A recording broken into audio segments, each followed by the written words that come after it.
परमात्मा के विधान से परिचित होने के बाद आप बुद्धिमान हो, कंप्यूटर तक बना लिया आपने, इंटरनेट छोड़ दिए ऊपर, अब इस ज्ञान को समझने में घनी देर नहीं लगेगी आपको। अभी तक हमें कोई सिर पैरे का पता नहीं था, कहाँ से शुरू करें, कौन सी थ्योरी को सत्य माने जिसके आधार से हम प्रैक्टिकल करें।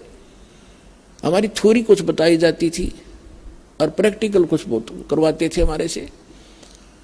तो इसलिए थ्योरी भी वही हो, सिद्धांत भी वही हो और प्रैक्टिकल करने वाला भी ठीक हो, तो वही होगा जो थ्योरी लिख बता रही है। तो श्री कृष्ण जी एक धार्मिक व्यक्ति थे, पांडवों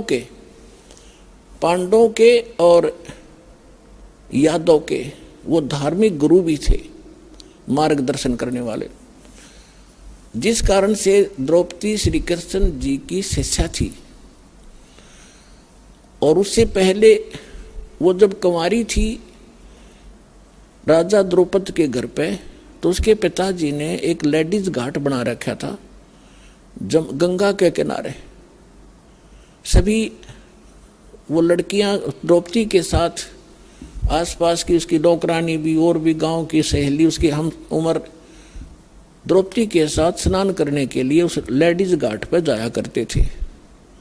धार्मिक व्यक्ति पहले हुआ ही करते थे टोटली, तो वहां बैठकर कुछ देर वो भक्ति भी किया करते थे, साधना भी करते थे।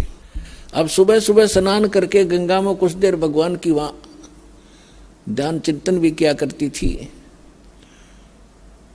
अब पुण्यात्माओं, परमात्मा को हमारे आने वाले भविष्य के दुखों का भी पता है, और जो उनकी पुण्यात्मा परमात्मा की कभी किसी जन्म में, किसी युग में और परमेश्वर कबीर जी के साथ रही है, उनके विषय बताता है कि जो जन मेरी शरण है ताका हूं मैं दास, और गैल गैल ला गया फिरूं जब तक धरती आकाश। अब द्रौपदी किसी जन्म में परमात्मा की भक्तनी रही थी, लेकिन फिर हम विचलित हो जाते हैं, छोड़ जाते हैं, भगवान को भूल जाते हैं, सुख पाकर हम काल के उसी ग्रुप में चले जाते हैं, इन बकवादों में स्टार्ट हो जाते हैं जो भगवान को पसंद नहीं। ऐसा ही द्रौपदी के साथ बना हुआ था। अब परमात्मा को पता है कि मेरा भक्त, जैसे नरसिंह जी जैसे महापुरुष भी तो उसके बच्चे थे, कभी किसी जन्म में साथ रहे थे, तो भगवान की आस्था थी उनमें। तो ऐसे ही आप हो तो उसके आपके लिए ना जाने क्या कुछ कर देगा भगवान। आप आस्था भगवान की बनाए रखने के लिए परमात्मा चाहते रहे अभी तक इस समय के आने से पहले कि इनमें भगवान की आस्था बनी रहे, और विशेषकर जो कभी उनकी शरण में आ चुके हैं। जैसे आज से 600 वर्ष पहले परमेश्वर 120 वर्ष रहे थे, सन 1398 से 1518 तक एक लीला करके गए थे, सहस्री राय थे, सहस्री चले गए थे। तो उस दौरान यहाँ 64 लाख शेष हुए थे इंडिया में, और उसमें इंडिया था, अफगानिस्तान, बलोचिस्तान, पूर्वी और पश्चिमी पाकिस्तान, इराक, ईरान, गढ़ गजनी तक, ये सारा भारत था। और इसमें 4 करोड़ आबादी नहीं होगी, 600 वर्ष पहले इतिहास देख लियो पिछला, और उसमें 64 लाख शेष हो गए थे उस कबीर दुलाए के, कबीर धानक के, गरीब आदमी के। गरीब आदमी तो वो भी बात ना करे, धानक दुलाए तो 600 वर्ष पहले ऐसी हे जाति मानी जाती थी, और वो समर्थ थे, अपनी समर्थता जहाँ भी हजारों जगह प्रकट होकर परमात्मा ज्ञान सुनाया करते थे, जगह जगह एक तारा लेकर गाया करते थे। हमारे लिए भटक रहे हो परमात्मा कहते, मैं रोवे तो सृष्टि को है, सृष्टि रोवे मोहे, और गरीबदास इस योग को समझ नहीं सकता कोई। गोता मारूं स्वर्ग में जा बैठूं पाताल, गरीबदास ढूंढता फिरूं अपने हीरे मोती लाल। वो परमात्मा हमारे लिए भटक रहे थे, जगह जगह जाकर प्रकट हो जाते थे। आजकल तो एक टीवी चलता है, लाखों जगह करोड़ों जगह देख लो। अब ये तरीका दिया जाता है ना अपने बच्चों तक संदेश पहुंचाने का, ये गॉड गिवन है सारा इंस्ट्रूमेंट ना, पहले यही थे ये मनुष्य। आप देख लो पिछला इतिहास, देखो ढंग से को गाड़ी बनानी आई होता है, एक रथ के अंदर 6 खेचर जोड़ के घसीटे अंडा करते थे, जब भी तो मनुष्य थे वो। तो अब भगवान ने किया, पहले परमात्मा ने किया था। तो 64 लाख से सोए थे दाता के, जो भी परमात्मा वहां रहा करते थे, आशीर्वाद से लाभ, उनके मंत्र प्रथम मंत्र देते थे ओनली उस टाइम, ये 2 मंत्र डिस्क्लोज नहीं किया था दाता ने, और इनसे बहुत लाभ होता रहा। आप यहाँ तक आस्था भी बनी रही, आपके संसारिक सुख भी आपको प्राप्त होते रहे, जिस कारण से आपकी भगवान में श्रद्धा बनी रही। तो आज आपको जो परमात्मा लाए हैं वो वही क्रियाएं करके यहाँ पहुँचाया आपको। इसी प्रकार द्रौपदी के ऊपर मालूम था दाता को कि इसके प्रारब्ध में एक भयंकर दुख है, इसको सभा में निवस्त्र किया जाएगा। तो क्या लीला की, 100 साल छिदर मैं करूं अपने जन के काज। एक वहां पर एक साधु बनकर आए भगवान, ब्लाइंड, अंधे, और एक लंगोट तन पे, ओनली एक पर्दे पे कोपीन थी। अब मैं आपको उस तरीके से समझाऊंगा कि वो भगवान ना समझकर एक साधु समझो आप, क्योंकि दास का तो दृष्टि खोल रखी, दाता ने कौन थे तो दास को पता है, लेकिन इस कथा के आधार से ऐसे सुनाएंगे, अधिकारी को दान दिया कैसे फलता है। अब वो परमात्मा जैसे साधु थे अंधे, उनको स्नान करने की इच्छा हुई। जहां लड़कियों का जो घाट था उससे 50-100 फुट दूरी पे डाउन स्ट्रीम में जिधर जल बह के जा रहा था उस साइड में स्नान करने लगे। थोड़े से जल में घुसे ऐसे स्नान करने लगे। इतने में क्या देखा कि उसने हजारों लड़कियां आ रही थी, कि सुबह सुबह की आवाज दूर तक जाती है, लड़कियां जब इकट्ठी हो जाती हैं बोले बिना रहा नहीं करती, कोई कुछ कह रही है कोई कुछ कह रही है, बोलती हुई आ रही है, दूर तक आवाज जा रही है। तो साधु ने सोचा कि भी ये कोई यहाँ पर लेडीज घाट है, लड़कियां स्नान के लिए आ रही, जब इधर आ रही हैं तो दरिया की तरफ तो स्नान न करना होंगी, वह अवश्य यहाँ कोई घाट भी होगा। तो उसने सोचा अब बहुत गलत हो गया, मैं तो कोपिन में हूँ, ऐसे बाहर निकलना भी शर्म की बात है, मैं अंदर घुस जाता हूँ थोड़ी देर जल में और लड़कियां नहा धोकर जा लेंगी, फिर निकलूंगा। अब वो इतने पानी में चले गए, आगे को नहर में, दरिया में।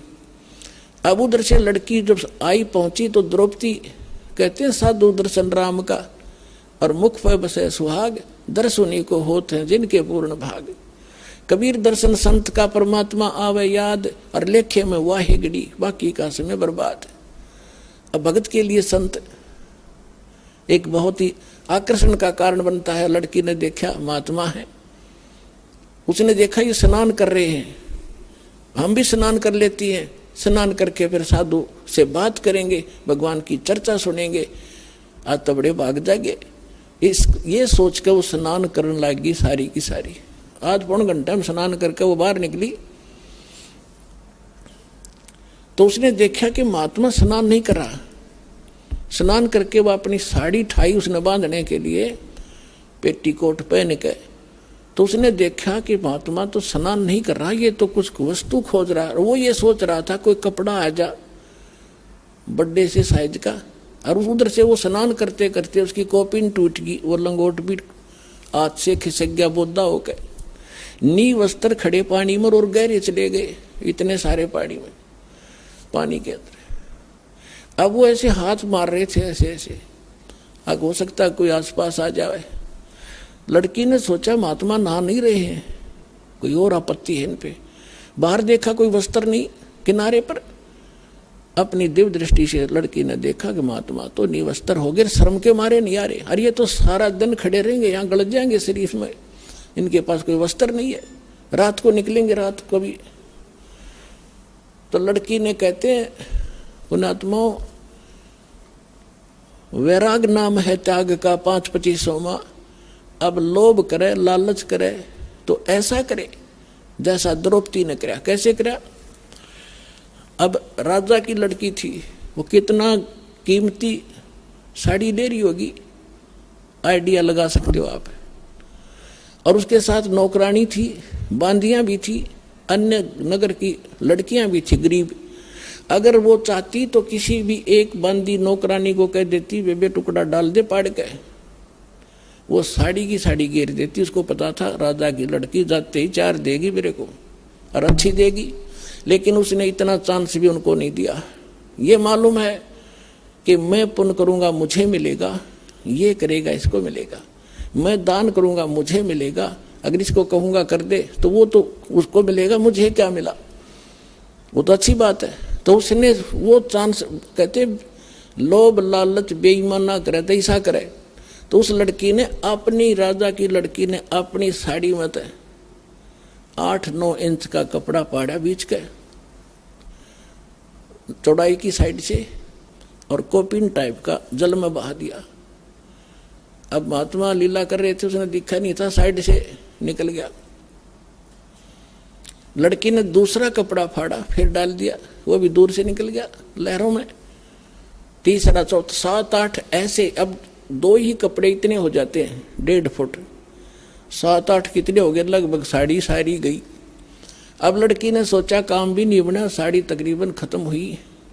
एक लंबी लकड़ी उठाई जंगल से, उसका एक लपेटा देकर एक और लीर पाड़ी टुकड़ा, और सोचा पिता के समान है, ये दुख में बहुत दुखी है, कैसे निकलेगा। अब यहाँ शर्म की बात नहीं, धर्म का काम है। लड़की ने निकट जाके, और ऐसे वो हाथ कर रहे थे, उसके आसपास वो कपड़े का टुकड़ा लकड़ी से कर दिया। अब महात्मा के हाथ लगा, हाथ लगते उसने 100 शुक्र भगवान का मनाया, ये परमात्मा बड़ी सुनी। अब उसने देखा कि ये भाई ऐसा कपड़ा नहीं है कि जन वैसे व्यर्थ फेंक दिया हो, ये तो ढंग से सुनियोजित तरीके से कोई साड़ी तो पाड़ के बेटी ने दिया है। उस कपड़े को में से एक लकीर और पाड़ी, अपनी तागड़ी बनाई, बेल्ट, और फिर वो कोपिन बांध के, और उसने ये कहा कि हे बेटी, आज तूने मेरी इज्जत रखी है, भगवान तेरी इज्जत रखा, तूने गणा, बहुत गणा दे कपड़ा। साधु बोले सहज सुबह, जो साव सो कर दे। 7 वचन पलटे नहीं, चाहे पलट जाओ ब्रह्मांड। अब जब तो बात आई गई हुई, अब उस राजा की लड़की ने एक साड़ी क्या कीमत रखी थी उसके लिए, लेकिन सुपात्र को और दिया हुआ दान व्यर्थ नहीं जाता। अब जहर न ते स्वाभाविक फांक ले, चाहे जान के खा ले तो काम करा ही करेगा। ऐसे ही पुण्य को चाहे कैसे ही कर लो, आप सुपात्र के स्थान पर दिया हुआ वो आपको रंग लाए ही का लाएगा। अब क्या हुआ, द्रौपदी का ब्याह हो गया। आपको आगे सारी कहानी का पता है, आपने खूब पढ़ रखे। ये जो ज्ञान है, ये तत्व ज्ञान है। बाकी केवल एक लोक वेद था जो आज तक हम सुना करते, कृष्ण जी ने साड़ी बधा दी, कृष्ण जी ने और ना बढ़ाई किसी की। तो ये निष्कर्ष नहीं था हमारे पास, तत्व नहीं था इस ज्ञान का, अध्यात्म का, इसको तत्व ज्ञान कहते हैं। अब उधर से दुर्योधन ने पांडवों को जुए में हरा दिया, इवन द्रौपदी को भी दाव पर लगा दिया, हार गए। अब दुशासन को द्रौपदी ने एक दिन एक कुटु वचन बोला था। राजा युधिष्ठिर ने एक शीश महल बनवाया था जिसमें शीशे लगे हुए थे, और दुर्योधन जा था, आमंत्रित किया था भोजन पे, और उस शीशे से टकरा गया। द्रौपदी खड़ी खड़ी देखे थी, वो देवर था, वह भाभी थी। मजाक कर दिया कि अंधा की संतान अंधी होती है। वो शीशा दिखा कोई ना दुर्योधन ने। अब यहां कहते हैं कि संत सजन और सोना टूट जुड़े 100 बार, और दुर्जन और पाका कलश एक धक दरार। अच्छी आत्मा होती है, कोई कटु वचन बोल भी दे, कोई लड़ाई झगड़ा हो भी जा, तो फिर उसे हो जाकर थोड़ी देर पीछे, वो दोष नहीं रखते, विरोध नहीं रखते, इसने मार दूंगा, काट दूंगा। और कहते हैं दुर्जन नीच व्यक्ति और पक्का कलश, कहते एक के धक्के में दरार हो जाए, वह दोबारा सेट नहीं होती, चाहे कितने यत्न कर लो। तो वो दुष्ट व्यक्ति जो होते हैं, वो मन में दोष बना लिया था, बनाए लिया, वो प्रतिशोध लेकर ही रहते हैं। तो दुर्योधन ने यह बात खटकी कि इसको बताऊंगा मैं, अंधे की संतान अंधी होती है आंखों वाली। तो उस दिन उसने उसी उद्देश्य से द्रौपदी को कहा कि लाओ पकड़ के, अब वो हमारी होगी। और पूरी पंचायत वहां पर सभा बैठी। भीष्म पितामह, जिसको दादा भीष्म कह के हमारा थूक सूख गया, भीष्म पितामह, द्रोणाचार्य गुरु, और कर्ण जैसे योद्धा, और 101 कौरव बैठे थे, और एक वहां पर भगत बीज बैठा था, युधिष्ठिर, न वो विदुर, जो उन कौरव और पांडवों का चाचा था। अब जब द्रौपदी को पकड़ कर लाए, घसीट कर, दुर्योधन ने दुशासन से कहा अपने भाई से कि इसको नंगी कर, साड़ी उतार इसकी, और मेरी जांग पर बैठा दे। हम तो अंधे हैं, अंधों को क्या दिखा इसकी नग्नता। ये कहकर दुशासन खड़ा हुआ, भाई के आदेश तय।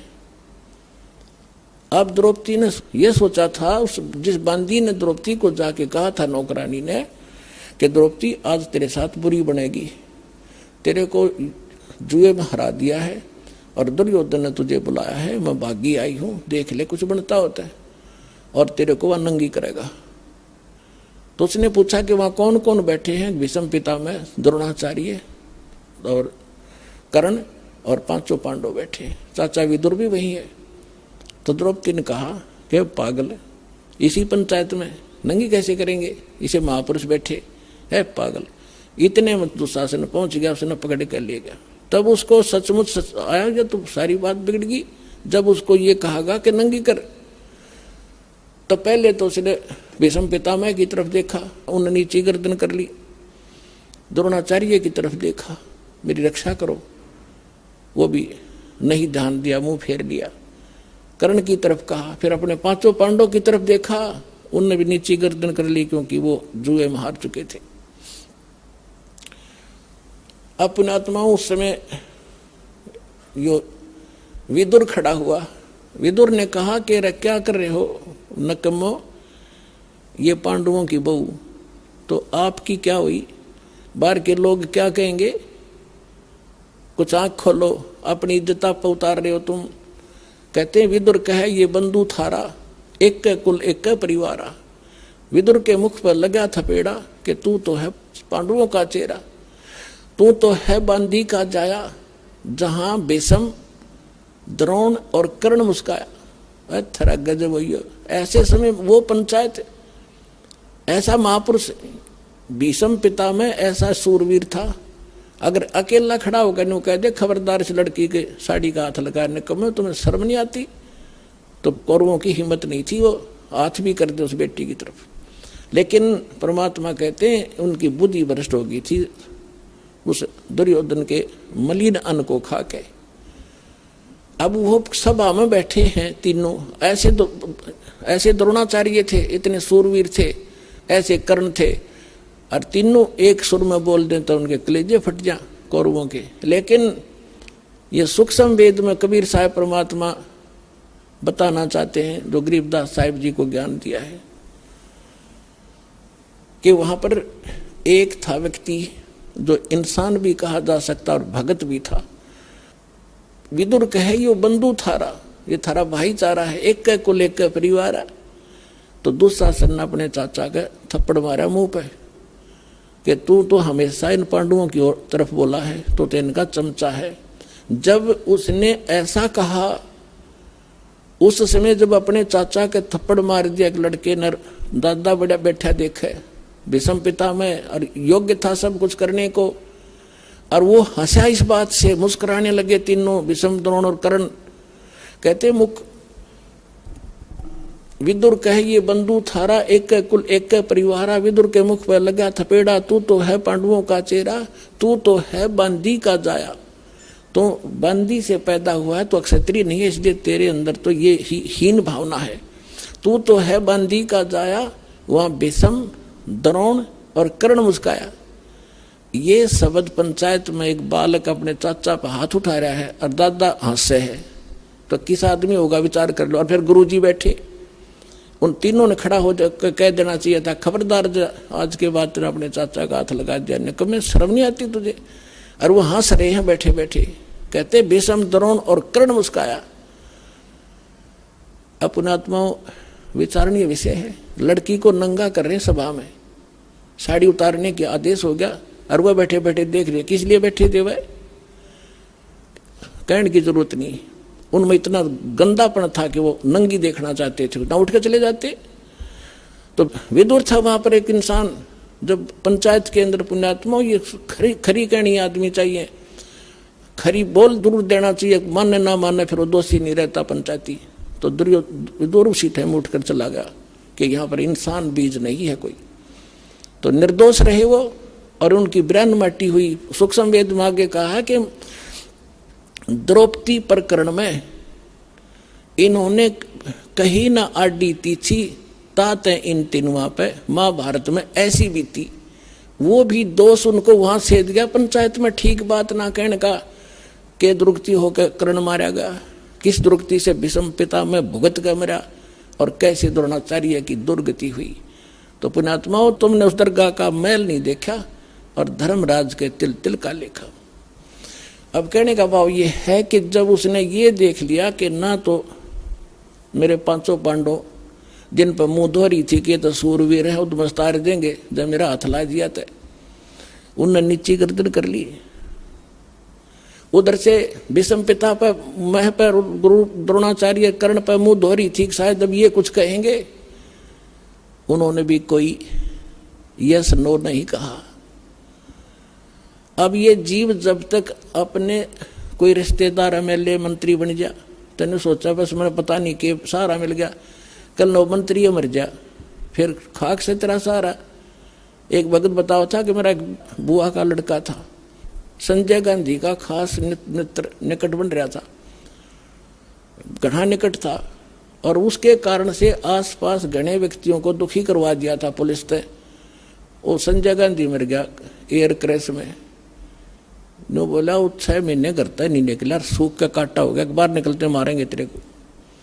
अब चाट ले उस सारे ने, पाप इकट्ठे कर लिए और कालजा फट गया, बीमार हो गया और वो मर गया उसका सारा। तो परमात्मा कहते हैं अगर आपने सहारा चाहिए तो धनी का करो, समर्थ का। इन छोटे भगवानों का सहारा भी व्यर्थ है, उसका भी आश्रय लेना व्यर्थ है। समर्थ का शरणाग हो रंग होरी हो, भाई कबू न हो ए काज राम रंग होरी हो। यदि सदा सुखी रहना चाहते इस गंदे लोक में भी, तो समर्थ की शरण लो, सदा खुशी रहेगी। हम पहले होली दिवाली में हम बस इतनी खुशी का बेरा था, कुछ छठे पटाखे बजा लिए, हलवा मिला करता, कूद झंडा करते का आज हलवा मिलेगा। आज सदा दिवाली कर दी भगवान ने। आप देखो यहाँ 4-4 दिन, 6-6 दिन, 10-10 दिन महीने में, अरे बंदी छोड़ अपने बच्चों को होली बना रहा है, हलवे खिला रहा है डेली और खीर खिला रहा है। तो कहते हैं समर्थ का शरणा गौरंग होरी हो, और कब हो ना हो ए काज राम रंग होरी हो।